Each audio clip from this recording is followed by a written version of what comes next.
एक last question उसी पे था। कहिए सर, कहिए। When you say that government have added more because of the NPA, high NPA, तो उस केस में even if it is added later on stage, it is added into the equity? Yes sir, देखो equity वो चीज है जो सीधे सीधे कंपनी के पास जा रही है और उससे शेयर बनते हैं। तो जब भी कोई फंड ऐड करेंगे तो वो फंड जाएगा इक्विटी में, बराबर। अगर आपकी कंपनी की इक्विटी रेगुलर बढ़ती जा रही है, ये पॉजिटिव निशानी नहीं है, क्योंकि आपके पार्टनर बढ़ते जा रहे हैं। इक्विटी बढ़ी मतलब शेयर बढ़ गए, कंपनी के नंबर ऑफ शेयर बढ़े सर। जैसे मैं यहां पे आपको उदाहरण से बताता हूं, जस्ट अ मिनट, मैं यहां पे आपके सामने वही उदाहरण ला देता हूं। चलो यस बैंक लाते हैं। यस बैंक को तो सर बहुत, हाँ, आप यस बैंक देखो, आईडीबीआई देखो, सेम कहानी होगी। यस। अब क्योंकि इन बैंक्स की एनपीए बहुत ज्यादा थी, अब मैं यहाँ पे इनके फाइनेंशियल्स में आया, एनुअल ट्रेंड्स, जैसे यहां मैं देख रहा हूं कि यस बैंक की इक्विटी एक समय पे 463 करोड़ की थी। 463 करोड़ की इक्विटी, मतलब स्टेक होल्डर का 473 करोड़ डायरेक्ट लगा हुआ था और 2 रुपए की फेस वैल्यू थी। तो आप मुझे नंबर ऑफ शेयर बता सकते हो सर, कितने शेयर होंगे ये दो डेटा से, इक्विटी और फेस वैल्यू से? यस बैंक के टोटल शेयर कितने हुए? I don't know, may be face value 10 के ऊपर होता तो ये 463 डिवाइडेड बाय 10 था या कैसे? बिल्कुल सही है सर, आप सही कह रहे हो।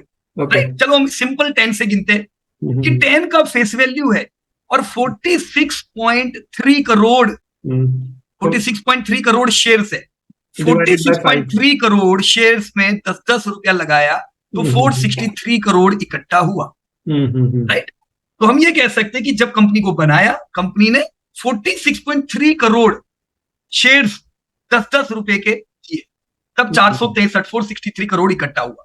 इस केस में 2 रुपया है, तो सर शेयर बढ़ेंगे कि घटेंगे? नंबर ऑफ शेयर बढ़ जाएंगे, शेयर डिवाइडेड बाय 5 हो जाएगा आई थिंक। या मैं डिवाइड बाय 2 कर देता हूं और देखते हैं इसका आंसर क्या आता है। 463 divide by 231 crore total share है यस बैंक के। कितने हैं सर?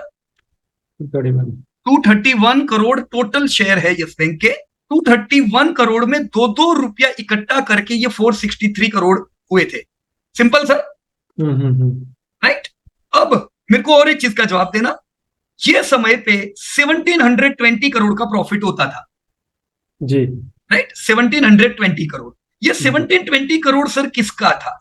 स्टेक होल्डर्स में, सबका है ना, हम सबका जी। तो अब मैं बोलूंगा हम सब, यानी हम कितने थे यस बैंक में?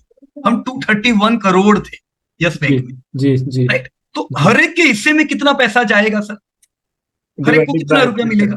राइट, या बिल्कुल सही कह रहे हो आप। मैं कर देता हूं यहाँ पे 1720 डिवाइड बाय 231, तो answer is 7.5 rupees sir. Okay, इसका मतलब ये किया होगा यस बैंक में प्रॉफिट 1700 करोड़ का, लेकिन ये तो यस बैंक का टोटल था। मेरा अगर मेरे पास एक शेयर है यस बैंक का, तो मेरा प्रॉफिट कितना सर? यहाँ पे आप देख रहे हो कितना आंसर है? 7.5। या ये ईपीएस है, अर्निंग पर शेयर, राइट। तो इससे सर भाव बनता है, जितना बड़ा ईपीएस उतना ज्यादा भाव। एमआरएफ का ईपीएस 700-7000 होगा तो उसका भाव भी बड़ा होगा। पेज इंडस्ट्री का ईपीएस 500 होगा तो भाव 50,000 होता है। यस बैंक का ईपीएस 7.845, तो इसका भाव 7,000 हो सकता है सर। राइट। तो भाव किससे बनता है, समझ में आया सर? प्राइस। या मैं इसको फिर से सुनूंगा क्लियर होगा। कोई बात नहीं, समझ आ गया है, लेकिन थोड़ा थोड़ा। हाँ, एक चीज और, आपने जब ऊपर डिवाइड किया 10 का, जब 2 हो गया, हाँ, तो वो तो 5 टाइम्स कम हुआ ना, तो वो डिवाइडेड बाय 5 नहीं होना चाहिए था? मतलब आपका करेक्ट आया, तो मतलब मेरी अंडरस्टैंडिंग के लिए थोड़ा सा समझाइए। या देखो, मेरे को ये देखना है कि 2 रुपए की फेस वैल्यू है और रुपया कितना इकट्ठा हुआ, 463 करोड़।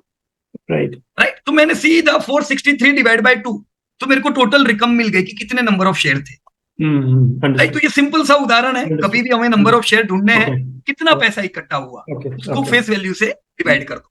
बराबर, ठीक, थैंक यू सो मच। अब इससे हमको एक बहुत बड़ा लर्निंग मिलेगा। जैसे ये कंपनी एक समय पे 1720 करोड़ का प्रॉफिट करती थी, तो गुड, चलो मेरे हाथ में 7 रुपीज आता था, मुझे डिविडेंड भी मिलेगा, राइट, मेरे एक शेयर का प्राइस भी बनेगा, अप्रोक्सीमेटली 150 रुपये जैसा प्राइस बनना चाहिए अगर मुझे 8-1 रुपया अर्निंग होता है तो। पर अब ये 2020 में कुछ अनहोनी हुई और मेरा 1700 करोड़ का प्रॉफिट सर किस में कन्वर्ट हो गया? -16,000 -16,000 करोड़। 16,000 करोड़। तो बहुत से निवेशक थे जो बोलते थे टूटा है यस बैंक, ले लो, लॉटरी है। ये लॉटरी नहीं थी, क्योंकि ये एक साल अगर मुझे 7 रुपीज की अर्निंग देता था, तो इस साल ये मेरे से कितनी अर्निंग ले गया सर? 77। तो ये तो सीधा मेरे शेयर में से माइनस हो जाएगा सर। मान लो मेरे शेयर की कीमत 150 रुपया है और मुझे खाली 7 रुपीज मिलता था पहले, इस साल 77 तो चले गए, तो ये -77 तो सीधा हो जाएगा ना सर। Correct correct. मेरी अर्निंग चली गई और मैं बोल रहा हूं मेरे को लेना चाहिए। How it is possible? लेना तभी चाहिए जब अर्निंग बढ़े, राइट। अब जहां पे हमने देखा कि एनपीए बढ़ी, कंपनी लॉस में आ गई, फिर क्या हुआ? ये इक्विटी सर 463 से कितनी हो गई? 2510, मतलब और ऐड कर दिया गवर्नमेंट ने। तो ये क्या हुआ सर? यस बैंक प्रॉब्लम में आ गई। सरकार ने सब बैंक से रिक्वेस्ट किया यार थोड़ा थोड़ा डालो, नहीं तो बैंक प्रॉब्लम में आ जाएगी। तो एसबीआई ने लगाया पैसा, राइट। पहले एलआईसी लगा चुकी थी आईडीबीआई में, इधर एसबीआई का नंबर लगा, वो भी सरकारी, तो मना कर नहीं सकते। एचडीएफसी बैंक ने लगाया, आईसीसी बैंक ने लगाया, बंधन जैसी एक बच्चा बैंक ने लगाया। तो सब लोगों ने पैसा इकट्ठा करके पहले साल यहाँ पे कितना इन्फ्यूज किया सर? 2510 करोड़ का इक्विटी किया, 2100 करोड़, राइट। अब एक और प्रश्न मैं पूछ रहा हूं, सब लोग प्लीज ध्यान देना, एवरीबडी एकदम कॉन्सेंट्रेशन, राइट। कितना इक्विटी बढ़ा यहाँ पे? 2510 463 से। तो यहाँ पे इक्विटी कितना बढ़ा ये गिनने के लिए मैं करूंगा 2510 माइनस 463, यानी 2047 करोड़ का नया इक्विटी आया सर। सिंपल की कॉम्प्लिकेटेड सर? नया इक्विटी कितना आया? 2047 करोड़। तो सर हमारे पार्टनर बढ़े कि डिक्रीज हुए? बढ़ गए। पार्टनर बढ़ गए, तो अब तो हमारे हाथ क्या लगेगा सर? लेटेस्ट देखो, ये 5750 करोड़ का इक्विटी, इसका मतलब ये कि ये वही यस बैंक है जिसमें मैं 5 साल पहले अगर पैसा डालता था और ये अगर 1700 करोड़ कमाती थी तो मुझे 8 रुपया मिलता था। आज ये वापस 1700 करोड़ कमाएगी ना, तो मुझे कुछ भी नहीं मिलेगा। क्यों? क्योंकि आज मेरे पार्टनर कितने हैं? 2500 करोड़। पहले 250 करोड़ लोगों में, 250 करोड़ शेयर्स में मेरा पैसा बढ़ता था, अब 2500 करोड़ में पैसा बटेगा सर। यस बैंक जब 17,000 करोड़ का प्रॉफिट करेगी ना, तब मुझे उतना पैसा मिलेगा, 7 रुपीज, राइट राइट राइट। तो ये बहुत ही इंपॉर्टेंट चीज है।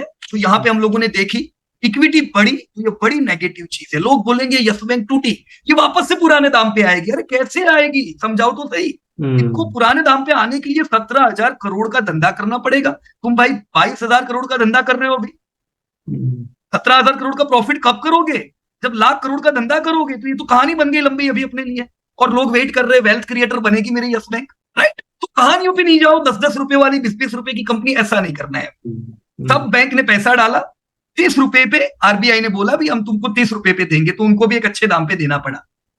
जिन्होंने ये पैसा लगाया उनको बोला कि बॉस 3 साल तक बेचने का नहीं है, करेक्ट, क्योंकि तुम बेचोगे तो वापस से तो हालत टाइट हो जाएगी, राइट। तो इन सबको लॉक कर दिया 3 साल तक, राइट। उनको कॉन्फिडेंस है कि चलो 3-1 साल में हम वापस प्रॉफिट पे आ जाएंगे, और देखो आ गए। ये बहुत अच्छी बात है ना। लास्ट ईयर यस बैंक ने प्रॉफिट किया तो खुश खबर है, चलो पेड़े बांटेंगे, लेकिन ये पेड़े इन लोगों के काम के नहीं है। जो लोग ये सोच रहे मेरा यस बैंक पुराना दाम आएगा, 10 साल लगेगा, राइट। हम लोग एसबीआई में उम्मीद करते थे, भले एसबीआई लॉस में थी, हम लोग को पता था कि एसबीआई जबरदस्त दौड़ेगी, क्योंकि वहां पे ये इक्विटी का लफड़ा नहीं था। यहाँ इतना पैसा डालना पड़ा कि हम तो डाइल्यूट हो गए, मतलब हमारे तो पार्टनर ही पार्टनर आ गए, तो झगड़ा होगा अभी एक दूसरे का हमारा, बराबर कि नहीं? समझ रहे हो? Yes yes yes.